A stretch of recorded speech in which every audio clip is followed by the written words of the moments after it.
What do narcissism, capitalism, and most online healing spaces all have in common? They make you believe that you're the problem when really you're just waking up. In this incredible episode of Dysfunctional, I sat down with Christian John, who left a toxic family system, faced the fallout, and now speaks truth online with zero filter. We go deep on estrangement, culture, identity, rage, and reclaiming your power. If you've ever been scapegoated or gaslit, this one is definitely for you. Buckle up and enjoy this because it is a great episode. Dysfunction is everywhere. In our families, in our cultures, and in our systems. And this is Dysfunctional, the podcast that helps you name the things that most people can't or won't see. Let's call it out, break it down, and maybe even start a bloody revolution.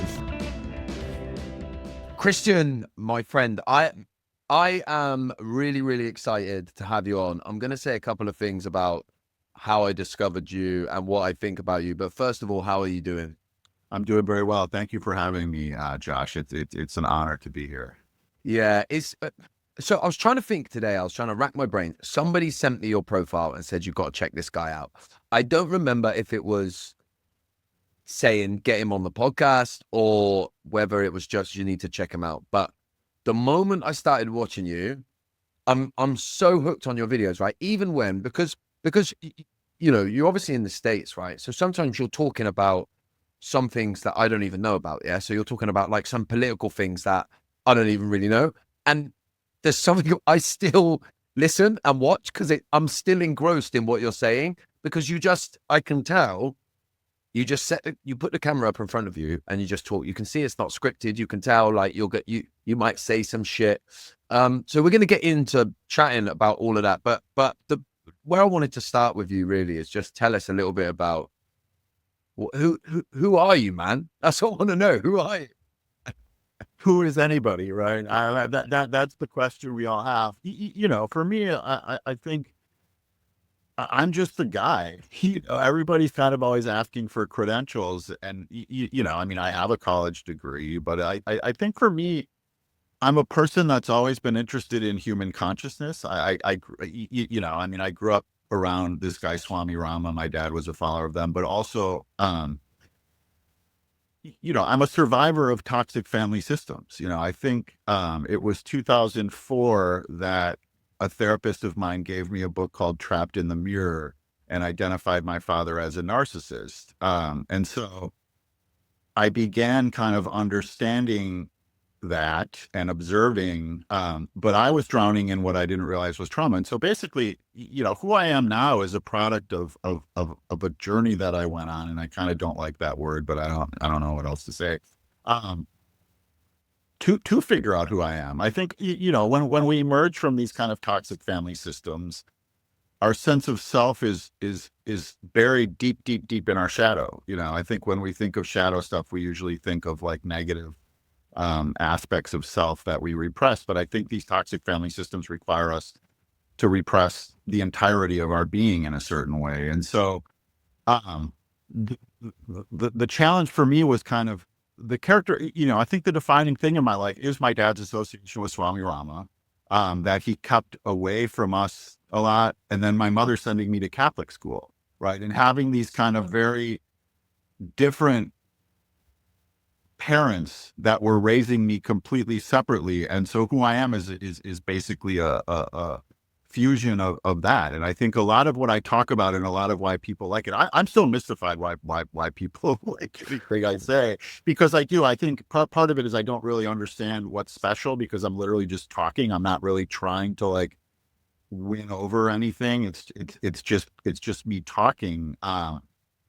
But I think this kind of mixture of East and West, this kind of being within the culture that I grew up with, but like also kind of outside of it. I mean, I grew up in Wisconsin, which is, you know, I grew up about 70 miles north of Chicago in Milwaukee, and in the suburbs. And there just really wasn't, you know, in like 1984, walking into kindergarten, I was a vegetarian, right? I was raised, I didn't eat meat till I was like 8. And so there's just been this like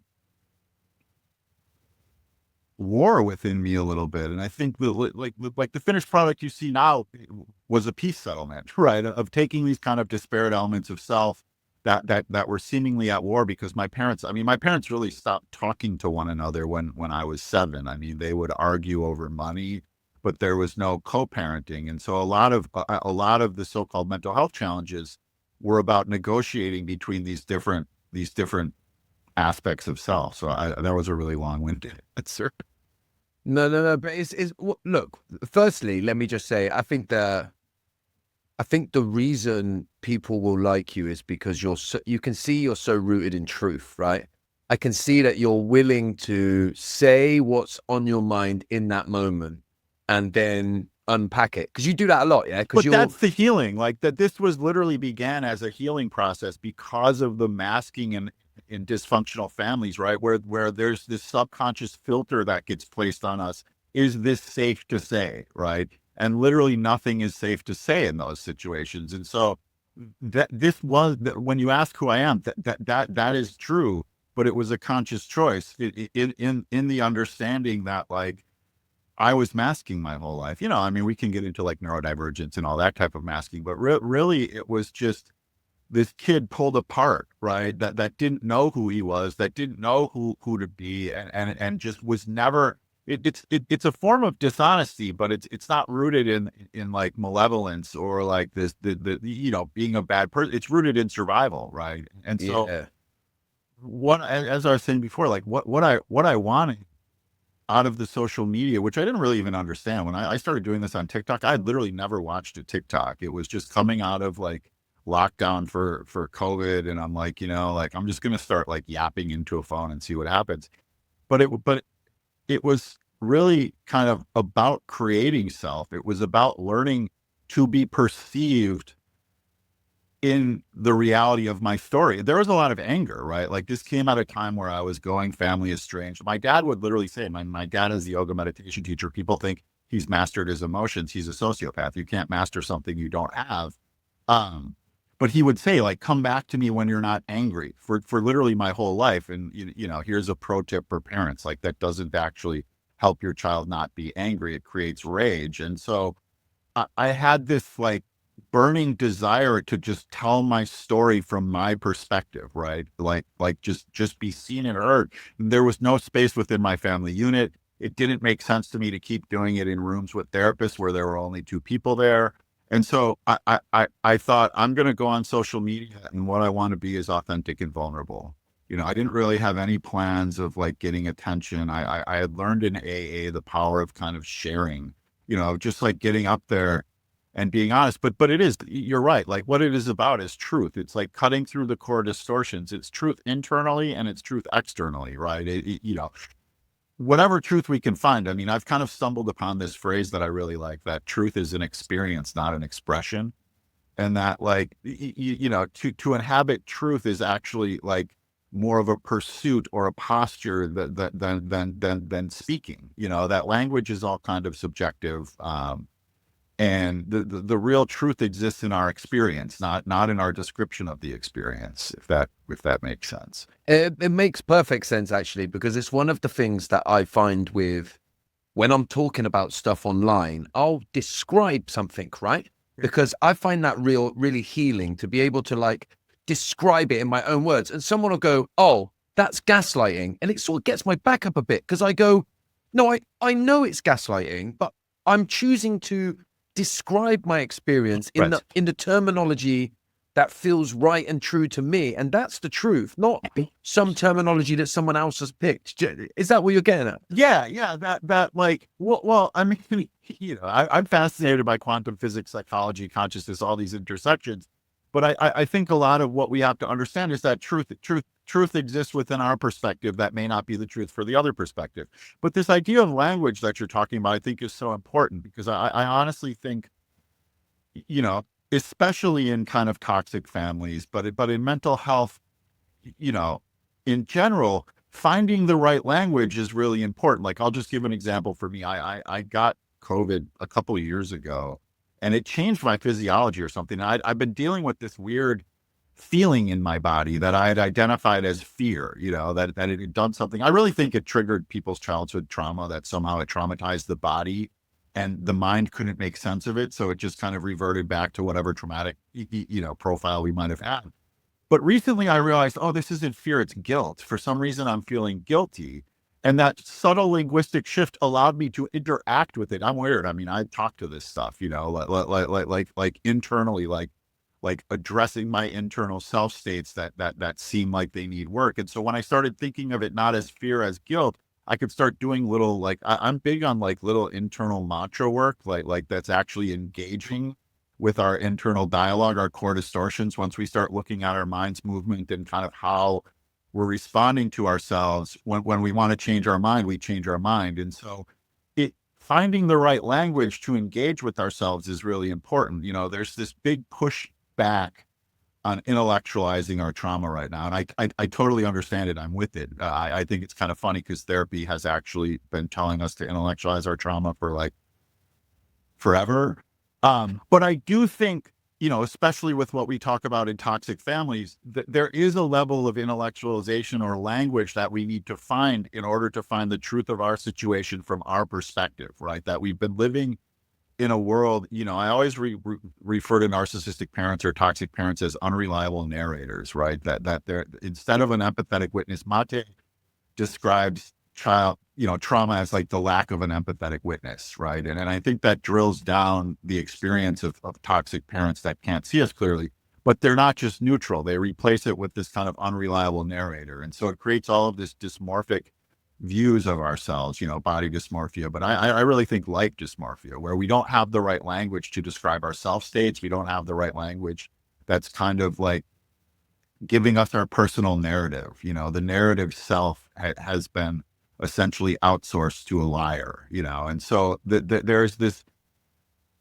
period where we actually do have to kind of find the right language. And if they want to call that intellectualizing, fine, but it's really about coming into the truth of our situation from our perspective, right? Like from what we've experienced, not from what we've been told we're experiencing, right? Like really drilling down what we think. And yeah, people won't like it a lot of times. I think so much of, at least for me, the work has been understanding when you speak the truth from your perspective, when you share yourself, some people will like you, some people will hate you, some people will troll you just because they're miserable, and we have to be willing to kind of accept that, like, the process isn't one about popularity. It's about truth. It's about finding a way to live within our reality, not the toxic culture, not the toxic family systems, but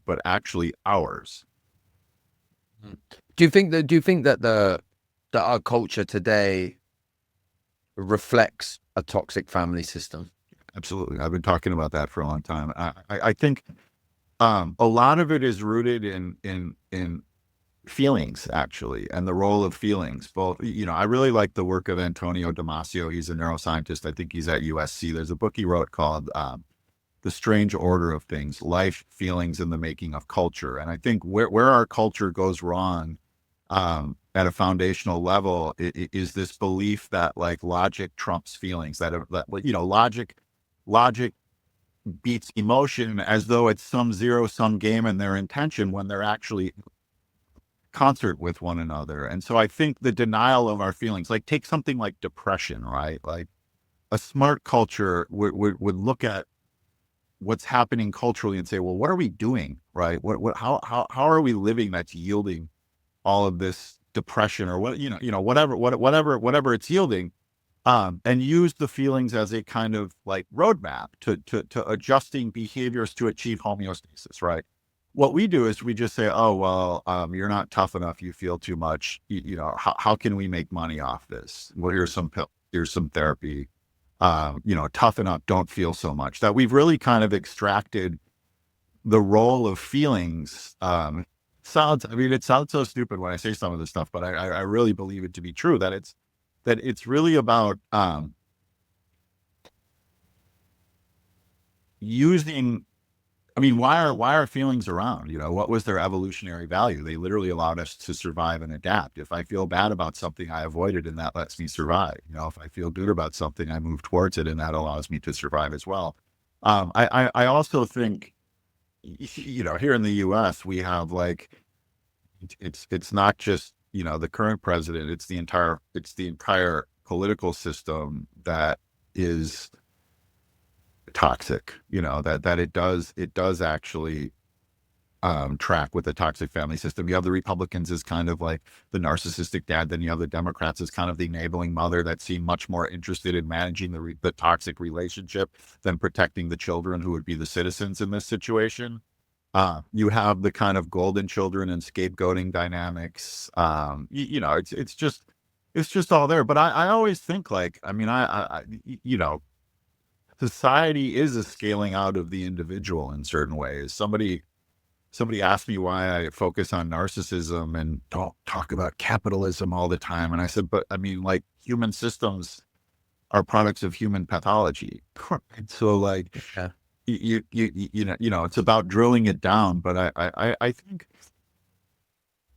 we have a lot of work to do, and we're living at a time where there's been a lot of perceived advancements in the understanding of human consciousness that we're calling mental health, but I still think we're kind of looking at it wrong. You know, that this is all about human consciousness. It's and setting kind of this idea of a normal human mind doesn't really make sense to me, and that it's kind of rooted in. And I'm reading Mate's The Myth of Normal finally. People have been trying to get me to read that for a long time, and I think I'm not very far. But what it's getting at is that like we're shooting for a target that doesn't exist, right? We're getting all of these pathologies. I mean, I always kind of describe the mental health landscape as like a maze that they put you in with no ending. That like the language is one of treatment,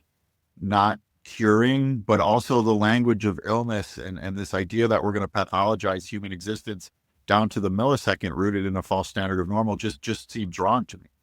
That the adjustment, you know, one of the things I say is they're not really mental illnesses, they're mental injuries. And this shift from an illness model to the trauma model, which would indicate more of an injury, I think helps us accept ourselves, right? That when we look at things as an illness, nobody wants to be sick, do they? The minute they say it's an illness, we begin the process of pushing elements of self away, the very elements we need to be pulling into ourselves and accepting. You know, and not acceptance in the way of like, if it's interrupting our lives, we're just going to be that way forever, but that we can't really change things.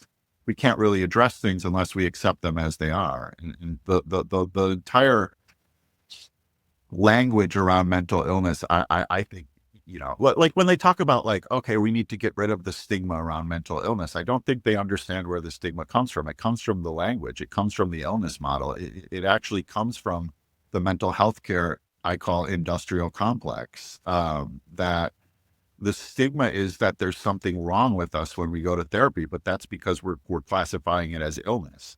You know, Yeah. I mean, it doesn't make sense to me.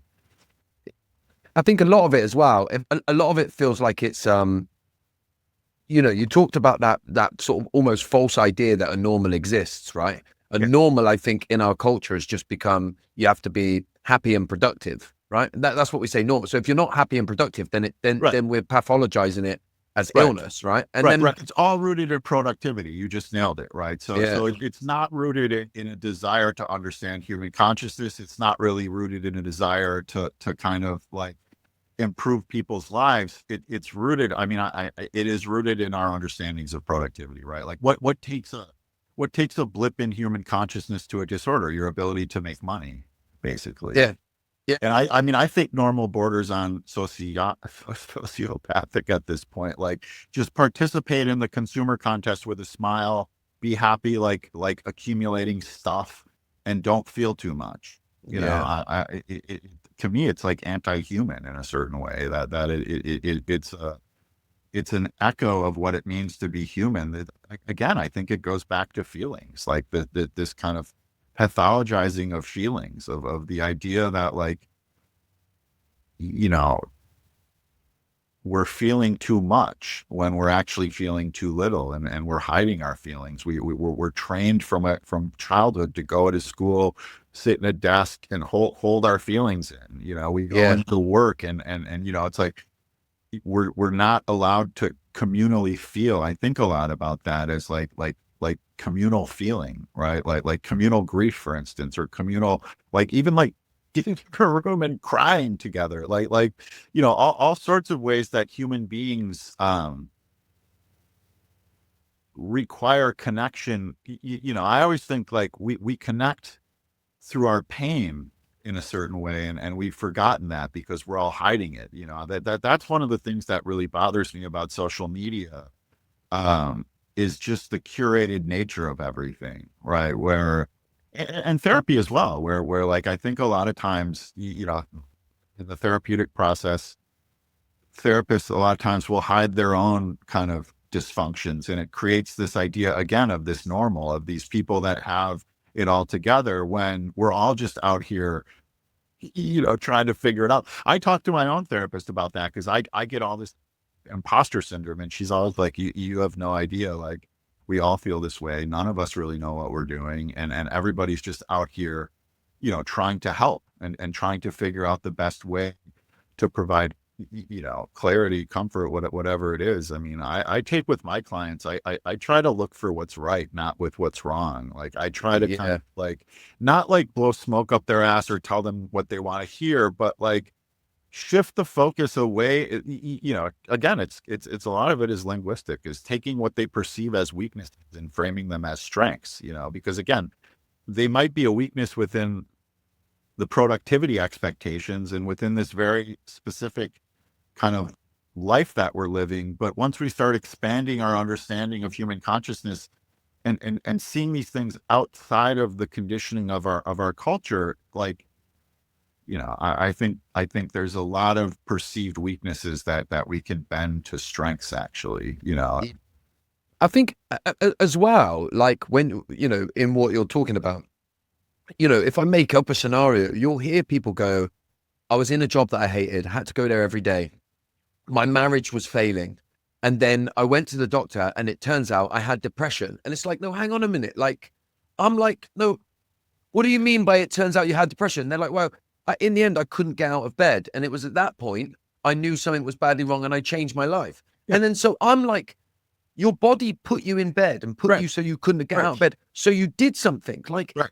why is that an illness? That's your body's doing They're exactly all what it natural should do. responses to the environment. I don't, I mean, we could get into this genetic versus, nature, nurture. It's both, obviously, but like the mind and the nervous system are conditioned by the environment. And so whatever they're producing makes sense within the internal logic of the mind body system. Right. Yeah.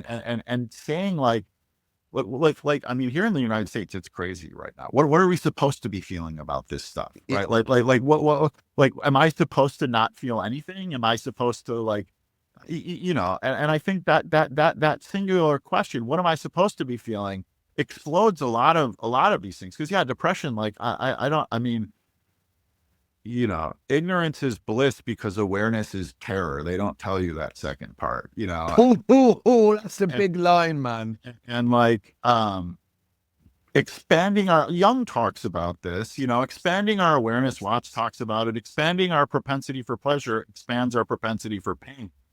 And that you can't be actively engaged in the world and seeing things clearly. Everybody that has sought truth has been called like nihilistic or cynical or depressed or something, because they're cutting through the rose-colored glasses of our conditioning, right? It's cutting through the way we've been taught to overlook all of this stuff, right? And I really think, a lot of what's happening now is actually about the internet and the expanded awareness the internet's offered, and that the world isn't changing so much as our awareness of it is, and are humans really meant to have this much data?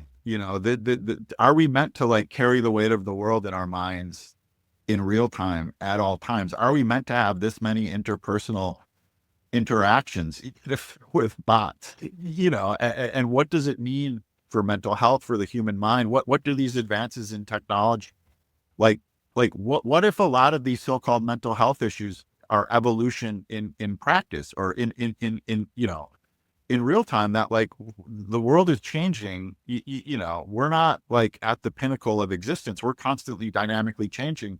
And so a lot of this stuff is the human mind trying to keep up. I mean, there was that, like, is it Jones law or Moore's law or something, where processing speed doubles every year or something. And so the human mind has been asked to keep up with that. I think about that a lot. Like I think of like cinema, right? And I think of the human mind and like meditation and like that as like a long cut, a long take, a tracking shot. And then I think like what the internet has done is created our minds into these quick cuts, this quick editing where, and it's part of the scroll where we're just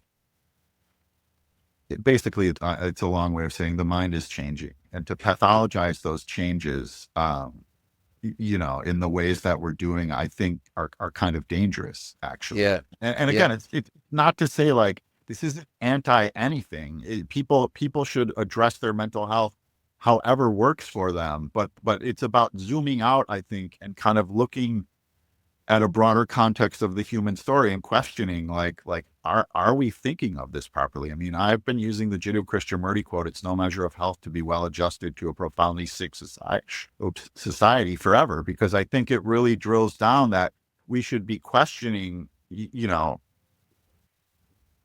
who's defining this stuff? What are the expectations? If you're going to define illness, you sure should better define health, right? Yeah. Because like one can't be defined without the other. And I think that idea of healthy, going back to what you said, it is actually, if you make money, you could be like a psychopath, and you'll have no problems, like mental health. It's weird to me because like we do have all this awareness, but we don't have social guardrails around any of it, right? It's like information that's only valid if you're like sad or something, I mean, we have a lot of work to do. Yeah. You know what? One of the like slightly crazy analogies that I always use is that if we discovered an island, right, and there was loads of any other animal on there, say it was dogs, right, and you got to the island and all the dogs were trying to kill themselves, they were fighting each other, some of them were hurting themselves, they were all miserable and depressed. When you got to the island, the first thing you would think is, who's raising these puppies? Right. Something's wrong. Right. Somebody's not looking after these dogs, right? Right. You wouldn't go, fucking hell, an island full of dogs with mental health problems, right? That you would think there's some, yet when it's humans, and look, I don't know how cynical you are, but I'm a little bit cynical in that I think it is like that by design now. It's like, instead of the people at the top going like, this is clearly the signs of social issues, right? Because they can see that clearly, I think, that this is a social issue. But if it's a social issue, then the solution is a social funding one, right? Right. And so it's much easier to be sat at the same table as the people that are profiting from the resulting distress of the social problem to just canoodle together and go, well, let's make it a brain issue. Let's pathologize every individual. Focus on brain. Yeah, exactly. Where like, I always want to ask them, so are you saying like the entirety of a person's like future, like the blueprint is in their brain when they're born, because I think a lot of this focus on genetics, I think they're really weird. I think like when we think of like past lives, we think it's actually genetics. It's not like the soul or the life force that's passed on. It's the physical body, and the kind of karma is the past traumas in certain ways. But I also think that this is still about the environment, that like the genetics might set the floor and the ceiling of what's possible within the life, or what's even in the brain structure. But the focus on, it's like when they used to say it was like a chemical imbalance. Okay, identify the chemical and bring it into balance then. So it doesn't work that way. But that was a marketing ploy. Well, yeah, but I really, what I mean? It's this mind body thing, right? It is like the understanding that like the human mind and the human body are a system that is integrated into the point where these things can't be separated, right? Like it can't just be brain, right? I always say like, and I I've taken SSRIs at various points in my life, and this is not telling anybody to do anything. But to me, they seem like steroids for the mind, and they might work, but they're bypassing the experiential work that would get us to a place where we're organically, achieving different self states. But again, it's a cultural issue because we don't have the time to do that, right? Because of the work requirements, the pills are very effective because they get us back to work basically, and they do work. Again, like I never want to like people to interpret anything I'm saying as like being anti whatever may work for them, because quite frankly, how we manage our mental health, how we manage our internal life, that's a personal thing, and whatever works for people, they should feel comfortable doing that. But I do think like pharmaceutical solutions are very effective, but they miss there's just a component missing this is why I like EMDR, DBR, brain spotting I tried last year, the kind of understanding of the brain, not to manipulate it with pills, but to actually like figure out like brain spotting, the idea that like eye placement unlocks different parts of the brain. That's an interesting theory to me. To me, that gets into the root of trauma, at a level that's effective because it's getting beneath cognition. It's getting into kind of the brainstem where a lot of this stuff is held. But I don't know. I think to me, the conversation is valuable on two levels. There's the level of talking about our mental health, our experience, what it feels like, what's worked for us, sharing our stories. And then there's a broader context of culturally, because mental health is cultural, right? People don't like this a lot when I say it because they think I'm talking about their experience. I'm not. It's about how the experience is interpreted, right? Like I always said, like you could take somebody at a time machine and you took them from 13th century Manchuria and you plopped them down in New York City, and they got hit by a car and they broke their leg. You could treat their broken leg. Under what context could you treat mental health in that scenario? Yeah. Right. Like how would you do that? Right. Because it's cultural. I mean, one culture sees a schizophrenic, another sees a shaman, and it's about, everything in Western culture is about conformity in a lot of ways and kind of creating standards of normal, but this is, mental health is actually like dynamic. Like there's just no way we're supposed to be, right? I always say you're supposed to be exactly what you are, right? Whatever you're feeling, that's what you're supposed to be feeling. And the question is to feel or not to feel, right? Not like, and if we choose to feel, we don't get to choose what we're feeling. We just get to accept it. We get to say like, I'm really sad right now. And with the understanding I won't be sad forever, but I'll be even sadder and create more problems if I resist the sadness and I pretend I should be something else, right? Yeah. That cultural piece, I think, is really important. And I think is a piece that people don't understand, because what you're saying is, and what I'm hearing, because I believe the same thing, right? Is that we're not saying anybody's distress isn't there. We're not saying what they're feeling isn't real. But what we're saying is that when you can't physically measure something in the way that, like, diabetes, you go to the doctors, you say, I've got these symptoms, I'm lightheaded, feel dizzy all the time. They take your blood and then they see in your blood, here is the results. Your symptoms, the dizziness, has made us do the test. And now we've done the test and the blood results show you're diabetic, right? That's not the same as when you go saying, I feel down all the time. And I heard Mate talk about it when he said, like, you get caught in this loop. You go to the doctors, you say, I feel down all the time. They go, oh, well, that's depression. And if you said to them, well, how do you know it's depression? They say, well, because you feel down all the time. Right. So the onus is on you to describe the self state, which is the first problem, right? The diagnostic process is subjective, right? There has to be an opinion of what normal is somewhere. Yeah. At 5 different times, you're in 5 different self states, you might get 5 different diagnoses. Exactly. Right? And so, but this is the problem. They've piggybacked like the payment structure on medical health, which needs quantifiable data, right? And so when you go sit with a therapist, they're going to have to diagnose you with something to get paid by insurance. If everybody that sits in front of a therapist gets a diagnosis, what the fuck are we even talking about? right? Yeah.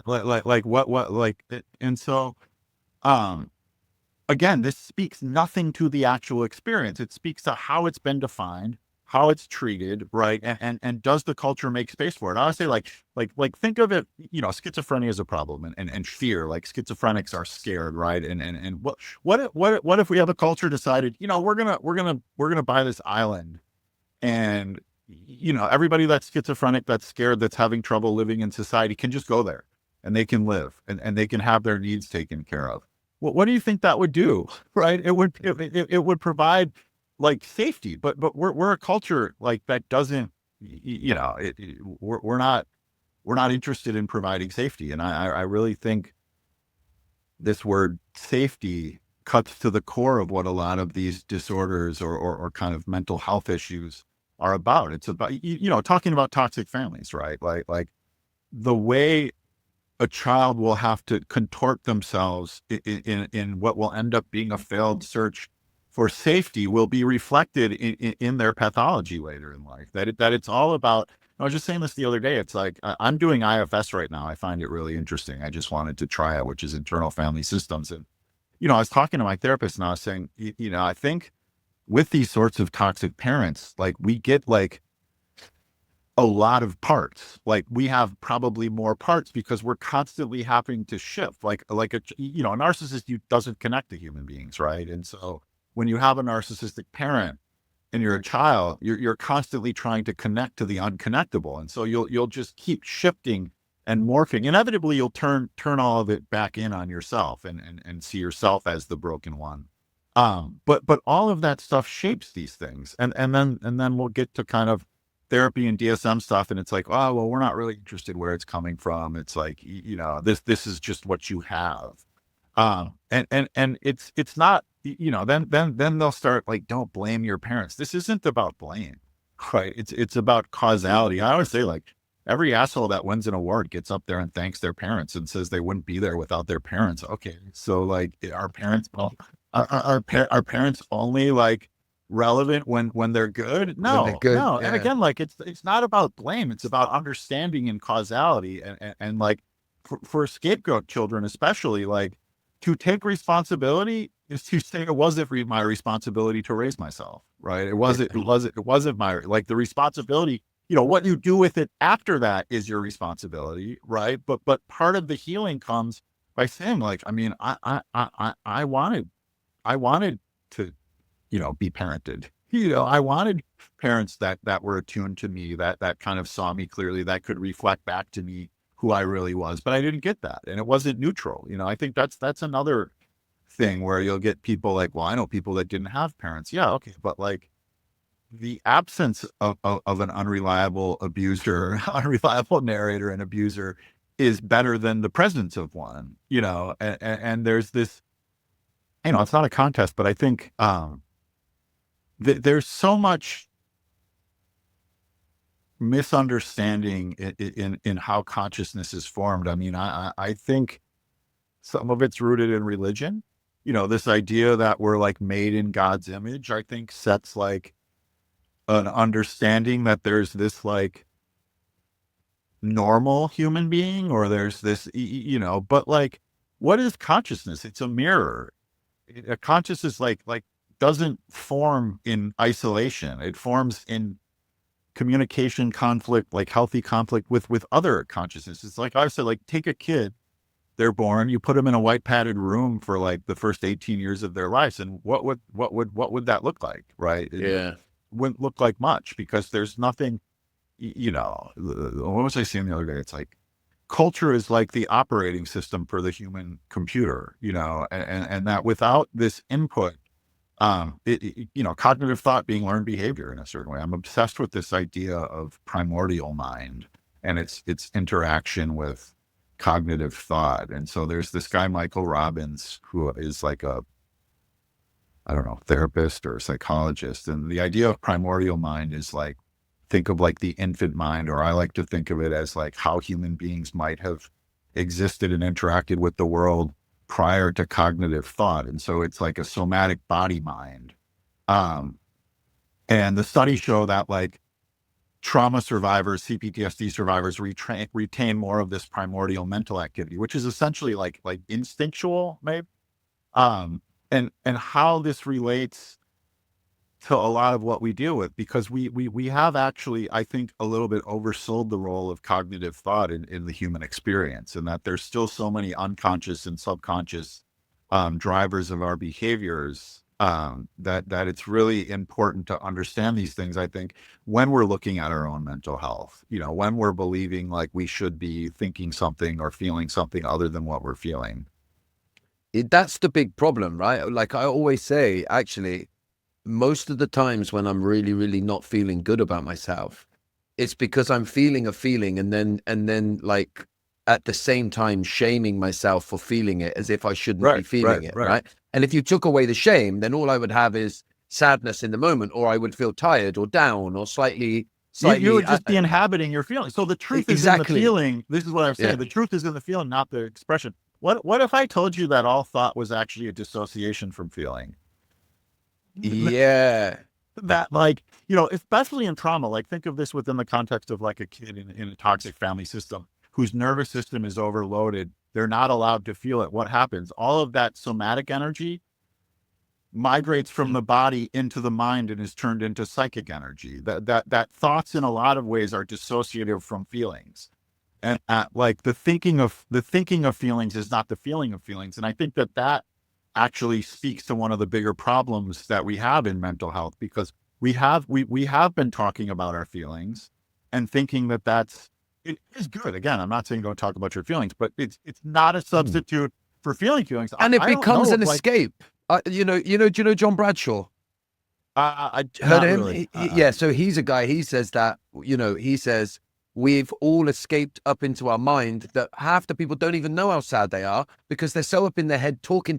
And that, by the way, for the first part of my journey, that's what I did. I went up into my head, became the absolute expert at rationalizing the shit out of everything. Yes. So that I didn't have to feel it. That's what, when I go to one-to-one therapy, I'll be the best patient, because I'll tell you every answer. I talk about this with my therapist. I'll break it all down. We want to please the therapist, right? Like when we're set younger, we become like they'd all say, "Oh, you've got to figure it out." I'm like, "What?" But it is like you're exactly right. I think I mean, I didn't know. I still have like I still don't know how to identify my feelings a lot. Like when I began this process, and I got out of rehab and I got a little time where I wasn't like literally destroying my feelings with drugs and alcohol. I went to this woman who was kind of like a healer. I don't know what you'd call her, but she kind of like put her hands on me and we tried to get into my body. And I couldn't identify I literally sobbed for like 3 months, to the point where she's like, "I can't do this anymore. It's like it's too painful." Like I was like making her sad. But even now, like I struggle with identifying what I'm feeling. I like to tell my clients like to practice emotional mindfulness, basically, like mindfulness, obviously being like, okay, I'm washing the dishes. I'm inhabiting washing the dishes. I'm thinking about what, I'm not wandering. But also like literally like writing down, I am sad, I am happy, like checking in with ourselves, because I think we all a lot, have trouble feeling, right? And then when we start feeling, it's hard to stop. I mean, especially as men, I always think a lot of times it's like everybody's like, well, men should talk about their feelings, and then it moves into anger or our real feelings, and then they're like, "Oh no, not that, not that one." Like feel what I want you to feel. But we don't get to. I mean, I'll just give some, person. I was so angry. Like, I mean, I had to express so much anger, and I really believe in the power of anger and healing, but it's also a destructive mechanism, right? And it can be really like dangerous. But we have to be willing. I always kind of frame like CPTSD as like this cork, right? And it corks all of our authentic self and our authentic emotions down. And there's a point where we pop it, and we're just like flooded with all of these repressed emotions. And our job is to kind of like grab hold of something and feel them. I think I've been seeing this a lot. I don't know if you said it, But I've been seeing this theme on social media lately that really struck me as right, that like achieving safety in our nervous system is only the beginning, and then once we're safe, we actually have to feel all of the things that we haven't felt. And so it makes us, I mean, that's why I loved your video about the healing and going, the kind of nonlinear nature of healing, because it really like freed me in a certain way, because I've been feeling a lot of shame, actually. Like they don't tell you, like, once you get a little taste of like feeling better, like I remember saying at one point, like, oh, I'll never feel that way again, and like, then you find yourself back and there, and existing online, there's like this feeling like, oh, I should be healed, or how can I talk to other people when my mental health is shit, but it's like, that's exactly when we should be talking to people. And that idea that like, you get a little healed over, you get back over here, that was perfect.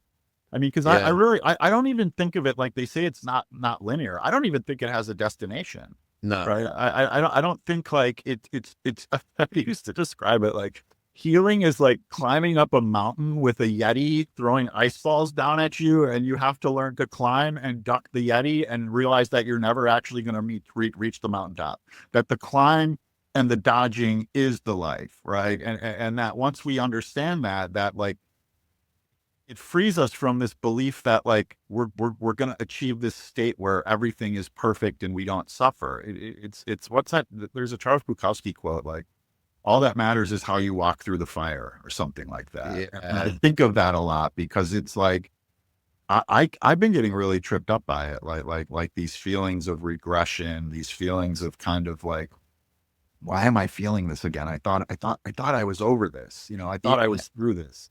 And that happens with a platform as well, right? Because what I've noticed with having a platform, especially like when you're trying to support others or share your learnings with other people, you start to get this feeling. I think this is what happens with a lot of the like quote unquote gurus out there. Now I want to talk about this with you, but I think there's a lot of like horrible people out there that become gurus. Yeah.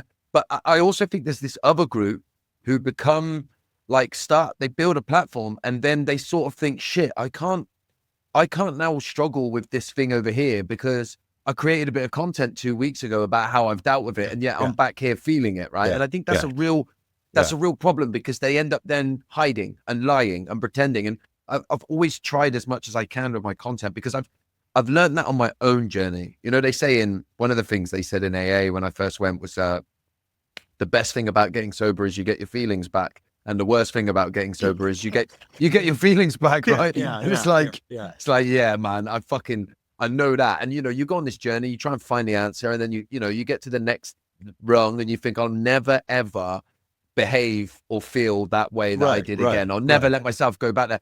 And then a year later, you're like, shit, man, how the fuck did I get back here? Do you ever feel like you get like trauma amnesia, where you like almost forget that you healed part of yourself, or like you forget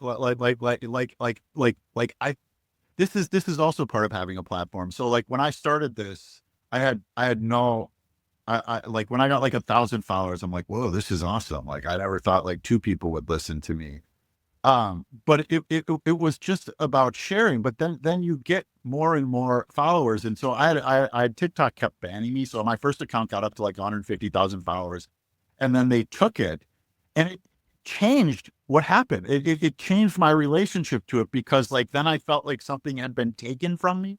Right. And that it fundamentally altered me just going out there and just yapping from my core to like wanting to get these followers back. And it took me like a year, I think, or more, to kind of get that out of my system. I'm still not sure it's there, because like the way social media is designed, it's impossible not to get hooked on their dopamine like trap, basically.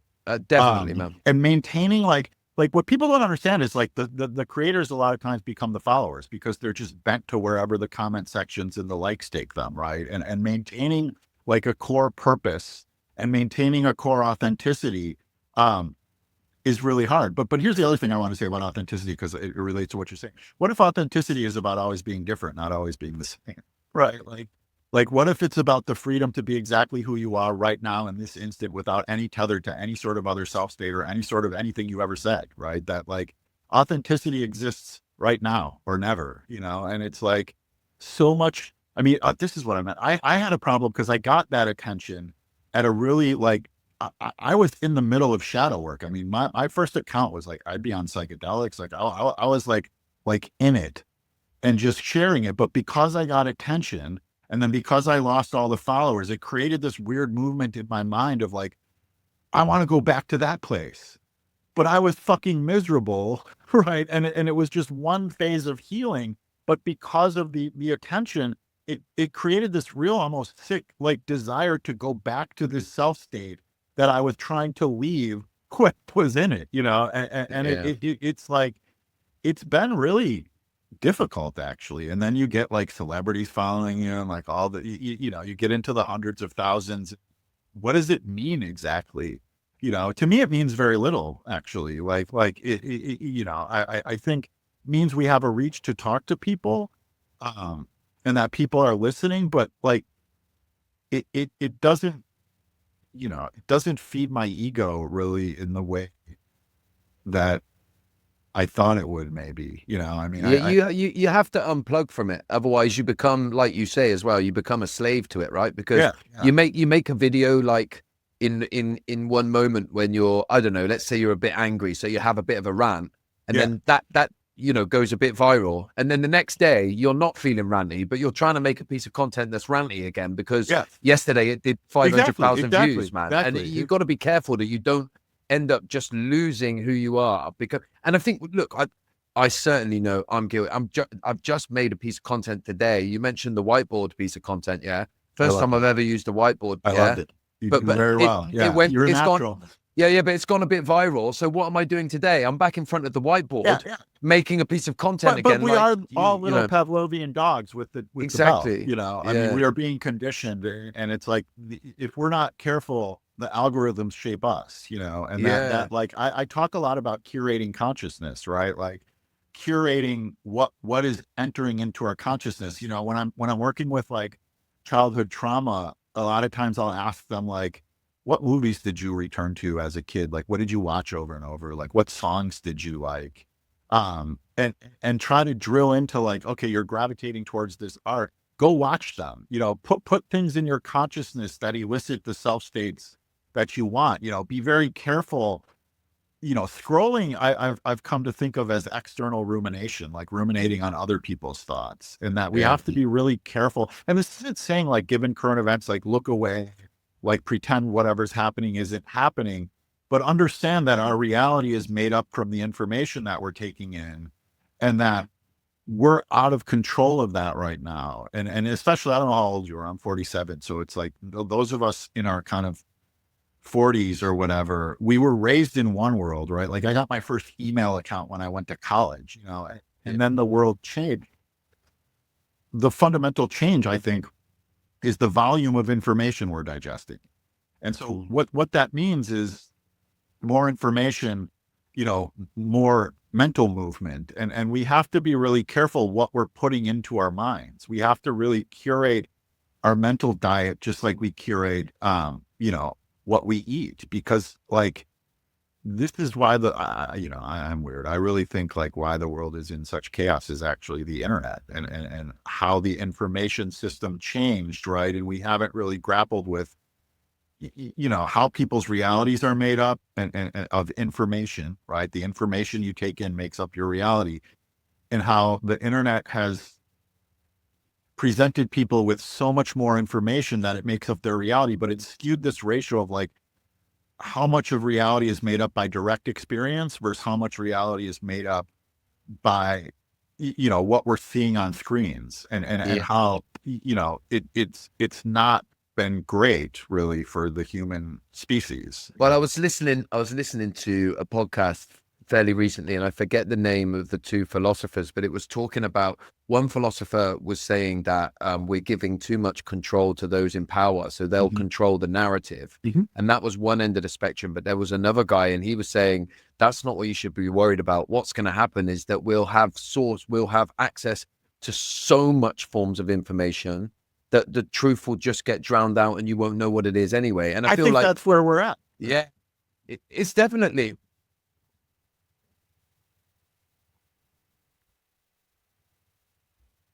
mind thinks in symbols, right? Yeah. And narratives, right? Symbols and narratives, symbols, words, language, those are symbols, and then narratives, story form. And so when human beings, this is again about the internet, because there's more information, there's a more complex narrative that the mind needs to construct. Yeah. And the reality is the internet doesn't give us the information to actually, it's decontextualized information in a lot of ways. Yeah. Right. And so the human mind will try to make sense of it all, but it will make sense of it all given the cognitive abilities of the thinker, given the broader context of their understanding. And so it's not surprising that people gravitate towards conspiracy theory or, their internal biases come into play, because again, people think human beings are searching for truth when they're searching for safety. And Yeah, so exactly. again, ignorance is bliss and awareness is terror. So what does that mean? Awareness is unsafe. The truth is unsafe a lot of times. And so we cling to these safety blankets of illusion. But it's people kind of want to judge all these things, good, bad, like this, that, but it's really just about seeing the world clearly and living within it. That like I'm terrified of AI, but like people were like mad at me that like I put up some AI pictures. My girlfriend like fed pictures of my cat into AI and said, turn them into humans. And they were fucking adorable and hilarious.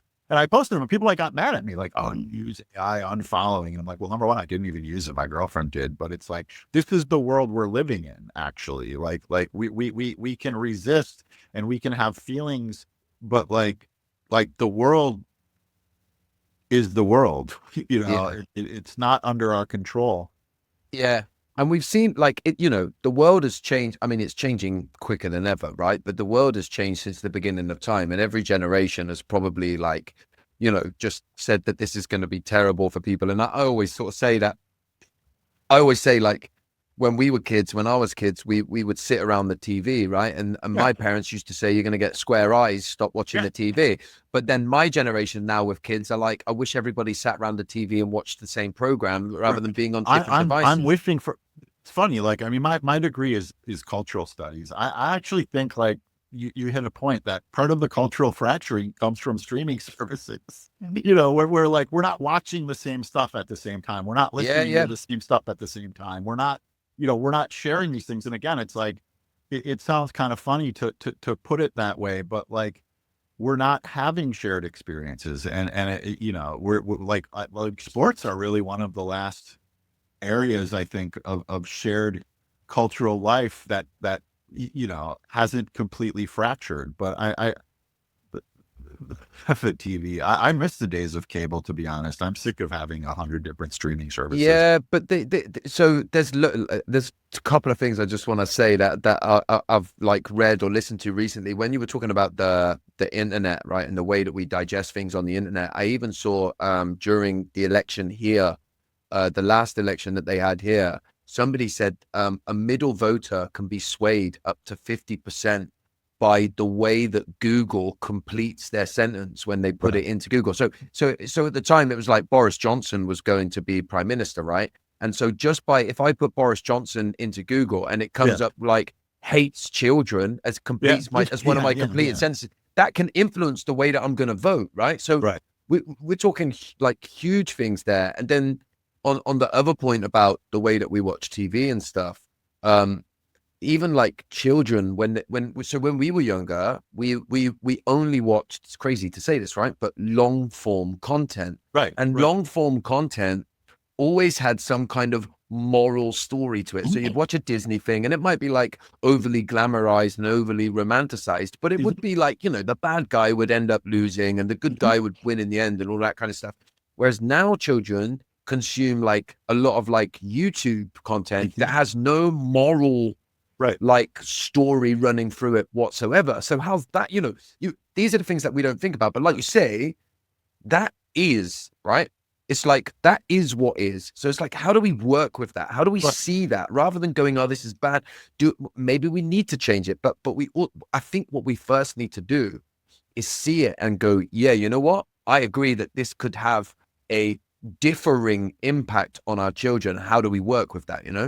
Right. Well, yeah. I mean, I think it speaks to, I mean, like the Joseph Campbell power of myth stuff, the cultural function of mythology, which we don't think of kind of our popular entertainment as mythology, but a lot of it is. I mean, Star Wars, for instance, George Lucas was intentionally trying to create mythology, but like what you're talking about is the function of stories within a culture, right? And I just made a video yesterday, and I've been talking about this for years, that I think a lot of what's wrong, especially here in the U.S., is our cultural mythology is off, right? That we recognize.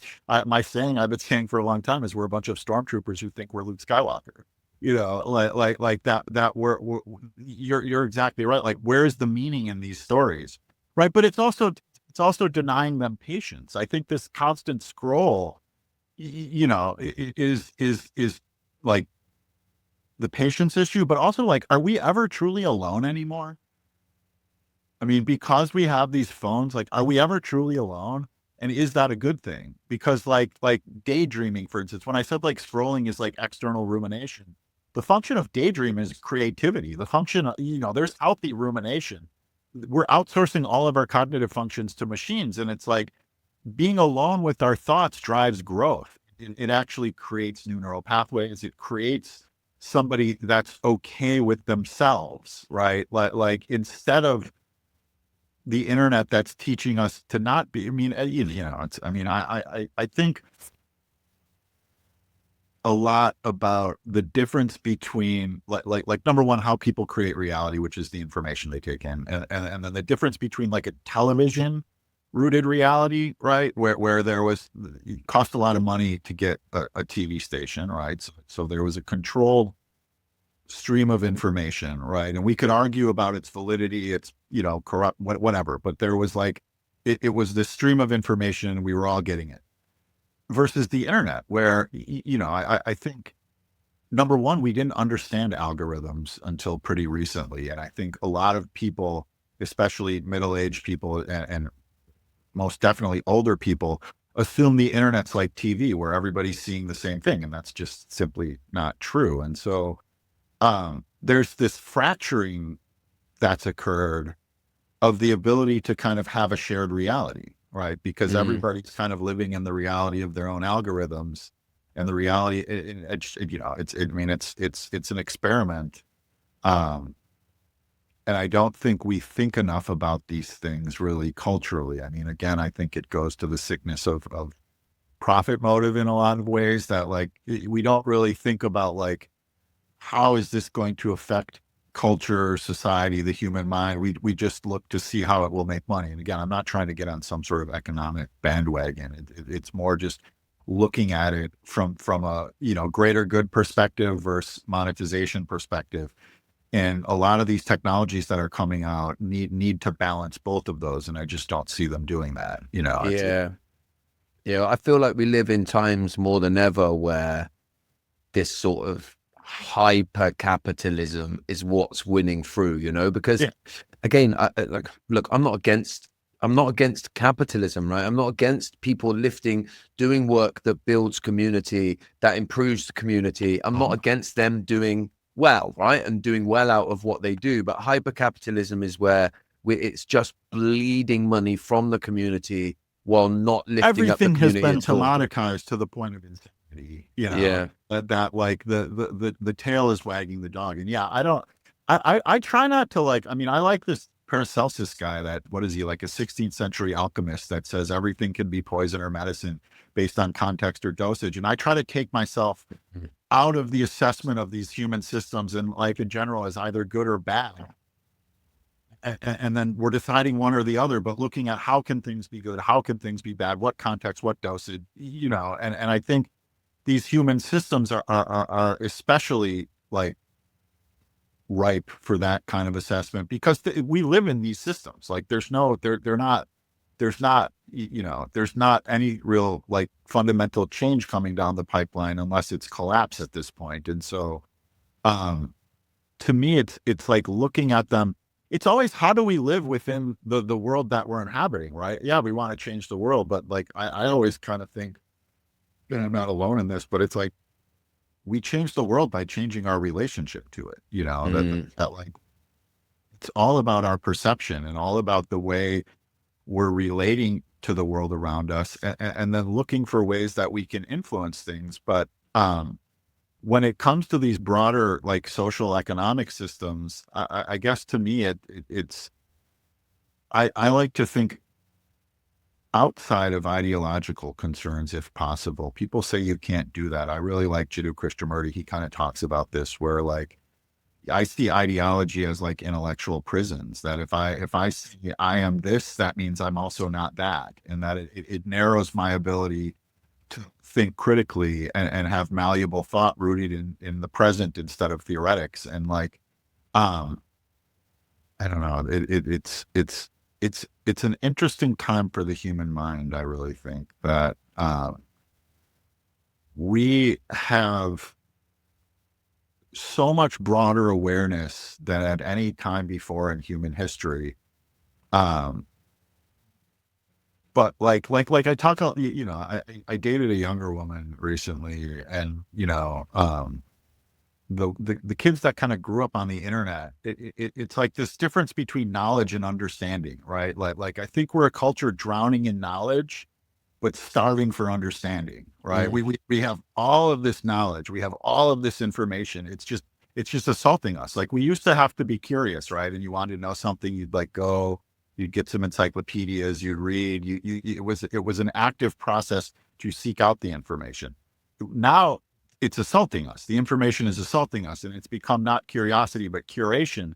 But all of that knowledge doesn't lead to understanding unless there's experience involved, you know, and this gap between knowledge and understanding, I think is really important to understand. I mean, you see this all over the internet where people just regurgitate facts as though like that's intelligence. You know, I don't see it that way. I see that even the concept of intelligence is changing, right? It's no longer, to me, like the memorization of information or doing like a deep dive into one topic. It's the people that can kind of synthesize all the information that's being taken in, that it's actually about critical thought, not just regurgitation of, you know, whatever you learned. It's engagement, not memorization. Yeah. And you know, I feel like if we're not careful, there's that death of curiosity as well, right? Yeah. And the death of curiosity comes in. I think one of the things that's happened is that the internet has given us access to everybody, right? And so once upon a time, the only way I could communicate with people is if I went to the local, in England, we say pub, right? Or bar, or if I went to wherever people were hanging out, right? And so I would have a very finite group of people that I could interact with. So we had to find a way to have crunchy conversations, to see our differences and still accept one another. We couldn't find a group of 50 people that agreed with absolutely everything that we said. So we had to learn to be in communion with people and be curious about why they like it and find ways to come together. But the internet now means I just don't go to the bar. I can go on the internet and go and find a group of people that think and feel exactly the same thing as me. And be there. It's so important that is like, the more connected we become online, the less connected we become offline. It's really that simple. And you just nailed it. It's because we go online and we find our people, and that's great.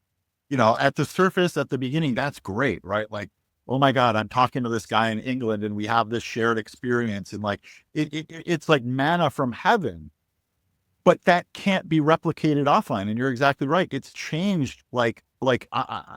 I really think like part of the problem we're experiencing as cultures is that the offline space is mirroring the online space and not the other way around. That like the way people communicate on the internet has been dragged offline, and it's really unhealthy. But that connection piece, because again, like I can't tell you how grateful I am, not just to be here with you today, but like for what the internet has given me, right? When I set out, it was about creating community. It was about being seen. And it's literally been millions upon millions of people, right? But what I didn't understand when I started out was that is not a one-for-one trade-off of actual real human communication. Like I go to this tea house, and even if it's for like 10, 20 minutes, you know, I hug my bros that I know there, you know, we're laughing.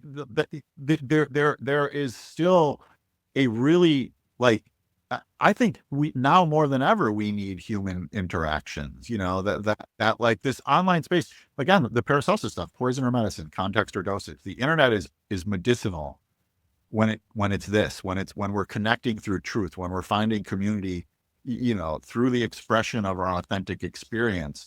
Of course we know when it's poisonous, but even that medicinal component of it can become a bit toxic, because we then begin to just live in our screens, right? And we, I play video games, so it's like there's a screen. I used to get really mad at my sister when she'd like yell at her kids about screen time. I'm like, you're attaching shame to a screen, but like the reality is they're going to live in a world where every time they open their eyes, they're going to see a screen.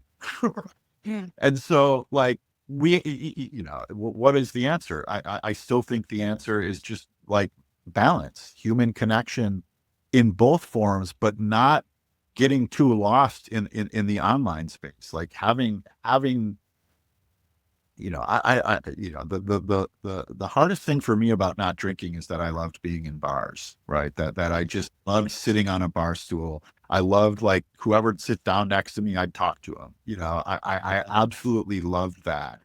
And how do you find that without drinking? I don't know. Here in Milwaukee, where it's called Brew City. Our baseball team is called the Brewers, for God's sakes. And so it's just about, to me, it's really just about putting yourself into the spaces in real life, to talk to people. But I don't know. I have such a love-hate thing with the internet. I really think I've been struggling with like, am I addicted to my phone at this point? Like, I mean, is it possible to not be in a certain way? Like well, I am. I'm damn sure I am.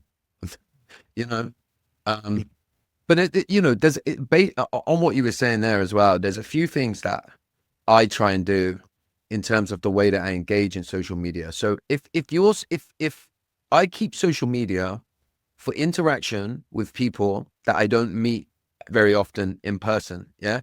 If I'm meeting you fairly regularly, I don't really want to follow you on social media, because when we catch up, I want to catch up. I don't want to go. I don't want you to go, oh, this thing happened, and I'm like, yeah, I saw it. I know it happened. I've said that. I've said that if we'd done this properly, we would have kept them separate. Like I always said, like, I don't know, do you guys have something like Thanksgiving in England? I mean, we have Thanksgiving. It's like a holiday, right? And so I know what it is. Yeah. Okay. Yeah. So the tradition would be like, you'd go to your home place and everybody would meet up at the bar, and you hadn't seen these people, right? So it was like all fucking love, all smiles, all hugs.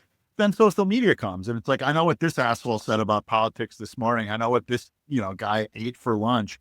And it literally took the fun out of all of it, because like, again, like, are we supposed to be this connected? Well, there's another piece to that as well, right? So like, as somebody who likes to sit in bars, right, I was like that. So when I used to go into the local pub, I would call it, where I used to be, right, I'd have loads of friends in there, right? And I always use the example that I might have old Dave, who sits in the corner, right? Now he's got some views that really piss me off, but I just know when I'm talking to him, we're not going to talk about those things, because I know that he's got some weird views on those. Yeah. But the problem in today's world is, if I then follow him on social media, he posts his views every day because that's what he does. And all of a sudden now I'm seeing his views that I don't like every day. So now I think he's a dick. So then I don't talk to him at all. Right. So then I lose a connection. Right. He might be like a really good guy who could really help me in my family and be in my life. He just happens to look at one thing differently to me, and social media,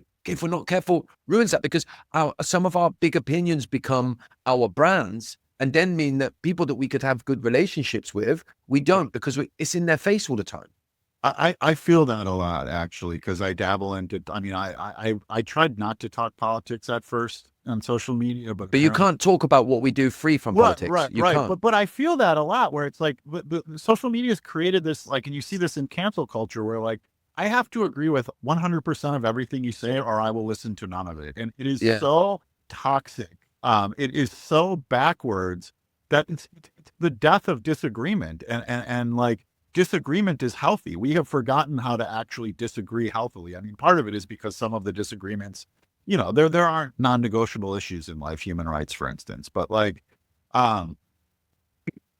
it again, I really think the internet is this like sociological nuclear bomb that was dropped on us. And again, like, with no real guardrails.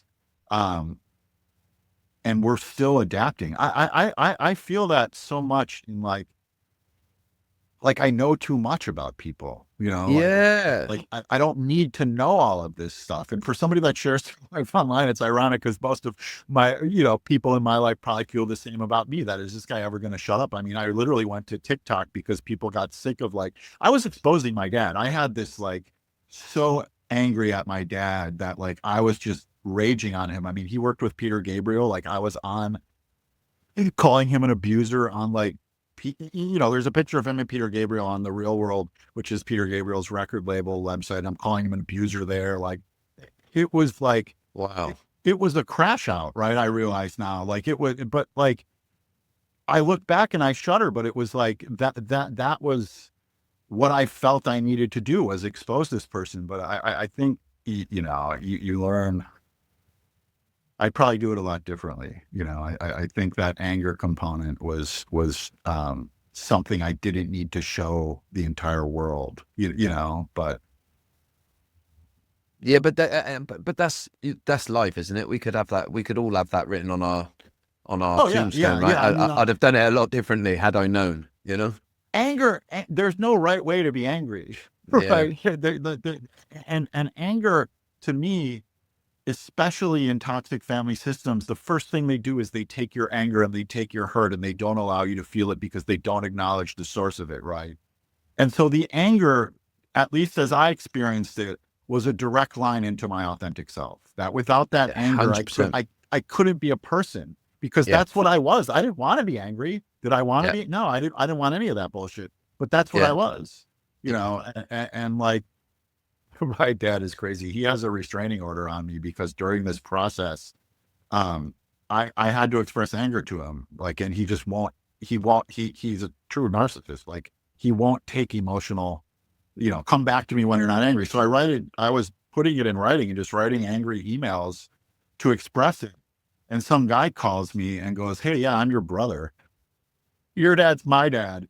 And I fucking lost it. My dad wouldn't talk to me about it. My sister wouldn't talk to me about it. And it turned into this thing where it got really bad. But what was I supposed to, I mean, I still, to this day, none of them have acknowledged whether this guy was telling me the truth or not. I mean, I looked at him.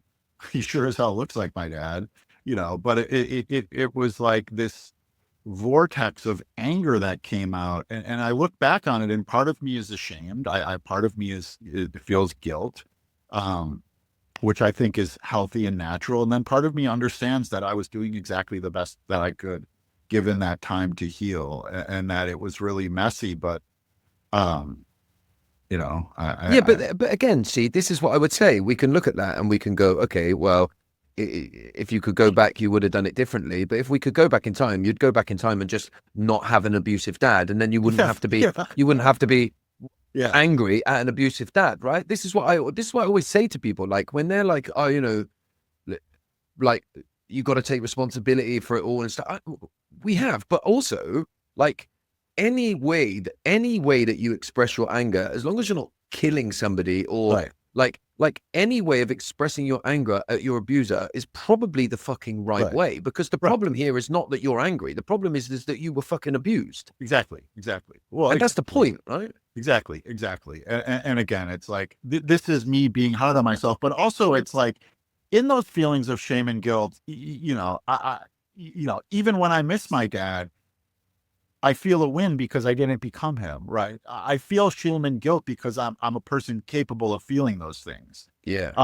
And that I do believe I went a little overboard. I do believe that I baited him into it. I know narcissists, right? I know how to manipulate them. Yeah. And my favorite movie is There Will Be Blood, which is about the dual narcissisms of American culture, religious fundamentalism, and unbridled capitalism. But there's a scene where they trick the main character, Daniel Plainview, the whole "I've abandoned my son" thing. And I realized you have to trick the narcissist into accountability. And so as I was writing these letters to my dad to express my anger, he called my mother, who he's been horrible to, and said, "If Chris doesn't calm down, I'm going to get a restraining order." And I thought, this guy's never going to do that. He doesn't want to sit in a courtroom and discuss his life. However, I'm going to start framing these so-called threats as admissions. And if he's going to read these in court, he's going to say some shit he doesn't want to say. So like I wrote them like, if you hurt my niece and my nephew the way you hurt me, I'm going to yada, yada, yada. Right. And so a narcissist, when his wife is also malignant, and so they're a weird couple, but like when they're reading something alone, they interpret accurate descriptions of their behavior as attacks, right? They don't really think about it. But when a third party's introduced into it, it becomes something different. So as he's reading these things in front of a judge, in front of a stenographer, I brought one person, right? Just so there would be one witness to this court showdown. He started crying because he realized what he was saying.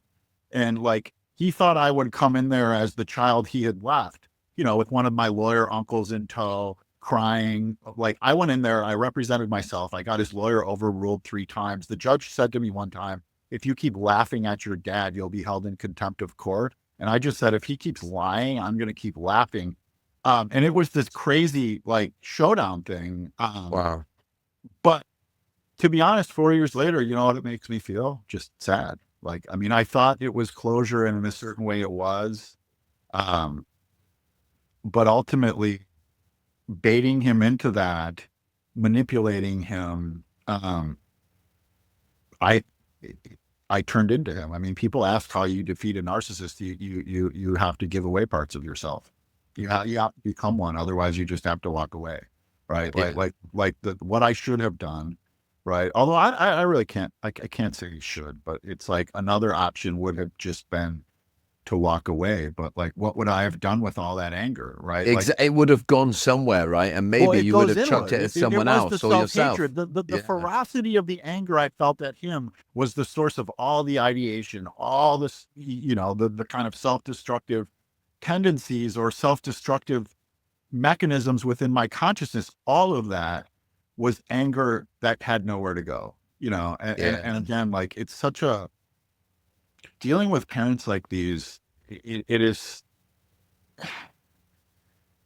the way we have to heal takes parts of us, that nobody wants this. Like I didn't want this. Like I didn't want this to be, what I had to deal with. I mean, my dad on paper, yoga meditation teacher, owns record labels, like, it's like from the outside in. Was he well known? Was he in the public eye then as well, or not? Not really. Well, he was. Yeah, I mean, I live in Milwaukee, which is a medium-sized town, so it was the largest record label ever in this state. Right. I mean, he was in LA all the time and London. Like I said, they sold their record label to Virgin Records, and so he went. I wouldn't say he's not famous, but like especially within the New Age community. The record label was called Narada. It's a pretty big thing. It's actually like run out of Blue Note now in New York because once they sold it, but it was the most confusing dad to have because there was nobody else like him, right? He's doing this yoga meditation stuff. I mean, my earliest memories of him are of him meditating and me as like a 4-year-old going like, what the fuck's he doing? I probably wasn't saying fuck as a 4-year-old.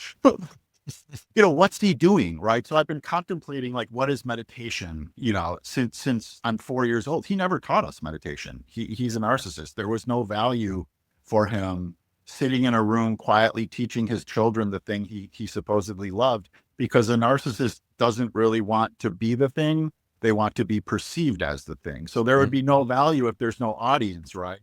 But I think about that a lot. Like, what would I be like if I, because the meditation space then became very toxic for me, that like I couldn't participate without thinking of him. I mean, he finally taught me meditation when I was like 6 months out from rehab doing tons of nose drugs. And so he's like teaching, he's so trapped in his own little world. He's teaching me to meditate, not understanding I can't even breathe.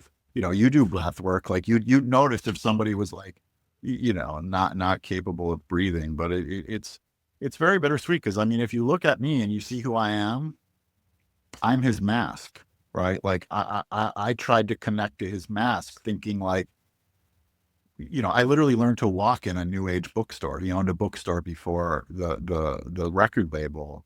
And so I am this version of him that wasn't really him.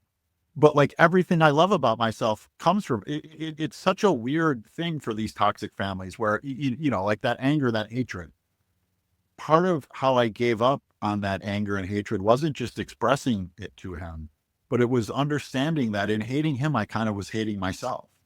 That irregardless of who he is and the emptiness that came to be out of his mask, everything I am is rooted in my attempts to connect to him, right? And attempts to kind of understand him. I mean, he's a kind of a mixed bag, because I mean, he would, I would read what he was reading. So by 10, I was reading Lao Tzu. I was kind of like becoming immersed in like Eastern philosophy just by proximity to him. And I'm grateful for that, right? Like, I'm grateful for him, even though like it becomes this like puzzle that just doesn't fit together with how we relate to our parents. And I think, what I talk to my clients about, and what I try to practice in my own life, is just honoring whatever I feel around it.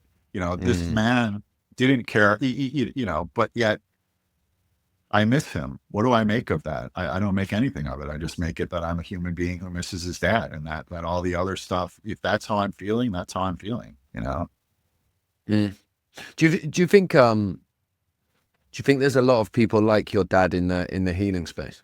Oh yeah. I mean, so, that somebody described my dad's like Swami and their disciples as like a hive of spiritual narcissists. That I think like narcissists, number one, gravitate towards power and control and vulnerable people. And that space combines all of them. Where there are people looking towards a guru are malleable. They're looking for somebody to control them in a certain way. Tell them everything's going to be okay. For whatever reason, narcissists, and it's also like meditation, like their delusions of grandeur can manifest, bro, without anybody being able to check their work. Like, oh, I was meditating and I saw all these colors. Like, I see this in a lot of like new agey creators where like they're saying shit and you're going like, what the fuck does that even mean? Like that. Yeah, it's just word salad, mumbo jumbo they put together. It just means nothing. I mean, I would work in Narada's warehouse, and one of the jobs as me as a teenager was like, go read all the fan mail. And you're like going like, whoa, like these people are insane. But I think there's this cultural difference that is dangerous.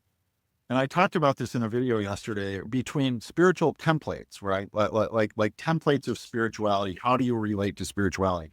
And so you have, Christians, a lot of us are Christians in the, I'm actually a confirmed Catholic. My mother made me get confirmed. I mean, I haven't been to church forever, but like, I don't practice. I don't consider myself Catholic, but it's there.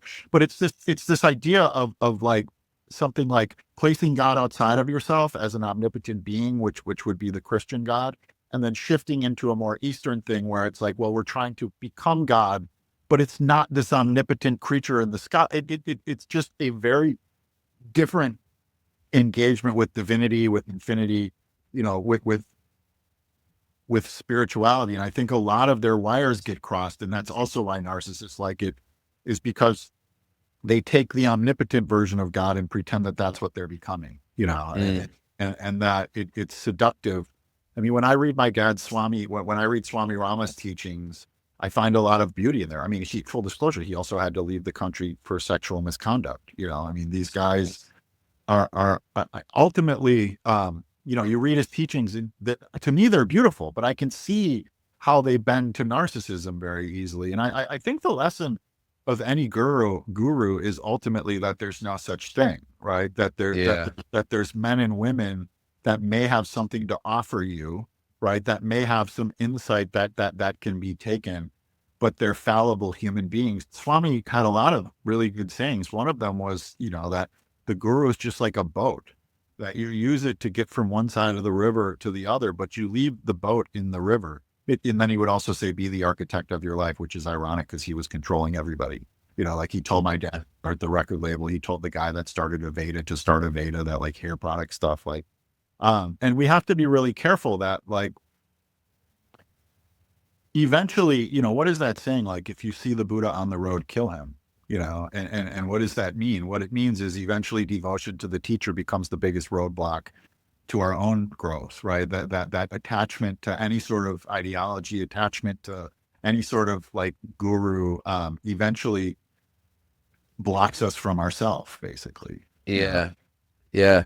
And I can see how it can happen, man. You probably noticed it yourself as you've grown a platform, but like, you know, you can see the power that comes with it, right? As in, like, you start to get people that put you on a pedestal. And I've said this numerous times recently.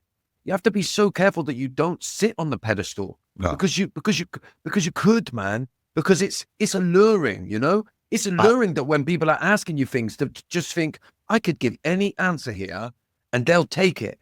And you have to be like, fuck, man, I got to keep humbling myself and challenging myself. You have to keep telling them the truth. Right? Yes, exactly, man. You have to keep telling them the truth. Like the seductive nature is telling people what they want to hear, right? It's about truth, but like, that has been actually really hard for me because, like, quite frankly, I'm still astonished that people listen to me at all. People, when I meet with them, try to like say like, you're like a celebrity. No, what? Like, dude, I like sit in my room by myself playing video games all day long. You know, like but you're right. Like people, we have been conditioned to turn people we see on screens into celebrities or authority figures. And like, people are always asking my credentials. And I'm always like, I don't really know any. My credentials are my words, right? Like they're just life. I mean, I don't have a psychology degree. I don't, you know, like I don't think I need one, but like it that has been really weird to me, actually. Like the way I think the relationship between creator and follower is a new relationship in human history, and it's one that needs to be examined on both ends, actually. Yeah. As to like how it's affecting us, because it's not healthy on this end. I really, like, people used to say, like, because early on I would just share myself. It was just like I treated TikTok like I was sitting in a circle, right, doing a share. And people would say, isn't this bad? You know, I fuck people up because, like, I'd be crying, I'd be showing them elements of myself that flip-flopped what people do on social media, where most people are putting their best foot forward. So you would assume they're worse offline. What I was doing was just showing my darkness, showing this process of like, you know, shadow work of saying like, it's okay to be like this. It's okay to cry. It's okay. It's okay. But like, everybody'd say, is this good for your mental health? And back then it was, but eventually it shifted and it's not, these are drugs, right? Like going viral is a drug. Having a video watched like 1 million times in 24 hours. And if you're paying attention to the stuff, it's dissociative. It's a dopamine overload, and it has to be managed as such. I mean, technology are the new drugs. I mean, I think that's not really. Oh, there's no doubt about that. I mean, when they say engagement, what they're talking about is targeted addiction. We've allowed these devices to be designed to simulate addiction biochemically, you know. I do also think it makes us good at our jobs, though, because I think the oncoming wave of mental illness, you know, will be tied to our relationship to technology, obviously, right? That like, we need to manage our relationships to tech, manage our relationships to information, and think of them as such, that the most important relationship you actually have other than to yourself is to information, right? It really is true that like the information makes up our reality. You know, the language we choose shapes our reality. And so it's about being very careful about what information we digest and what language we're using. You know, how are we choosing to describe ourselves? Where's that book? There's a great book called The Rose of Paracelsus, and it was written by this guy, William Leonard Picard, who was like a Zen monk, but also arrested in the largest LSD manufacturing bust in United States history. Trump pardoned him. He wrote this in prison, but it's kind of like a psychedelic experience reading the book, where it's playing around with language in certain passages to describe the same scene, where like one of the language would appear heavenly and the other one appears hellish, right? And it kind of shows you the power of language to transform your reality and also to give it away, right? This idea of language, to me, and the gap, because one thing I like to say is language was the first technology to create an alternate reality, as in there's like reality we experience, and reality we talk about, and they're not the same realities. One is very malleable and the other is just what it is. And so it's very important that we choose the right language, which is why I'm always saying mental injury, not mental illness most of the time. That like, if this is a trauma thing, if it's trauma, like if some guy, I walk out in the street, some guy hits me in the face with a baseball bat, I'm not sick, I'm injured. We have a culture. I mean, I think one of the metaphors I like is like, as it relates to mental health, using physical health as a metaphor, we have a culture that's hitting everybody in the arm with a baseball bat and breaking their arm. And then we're going in to get help. But because there's this like industry selling cast that's making tons of money, nobody wants to know how the arms are being broken, right? And it's they've made the bones the problem, not the baseball bat. I would use that. And then they talk about brain chemistry. That'd be like talking about bone density when somebody smashed your arm with a baseball bat. Well, okay, yeah, maybe that's a factor somewhere, but that's not actually the driving factor. The driving factor is let's stop hitting each other with baseball bats. Yeah.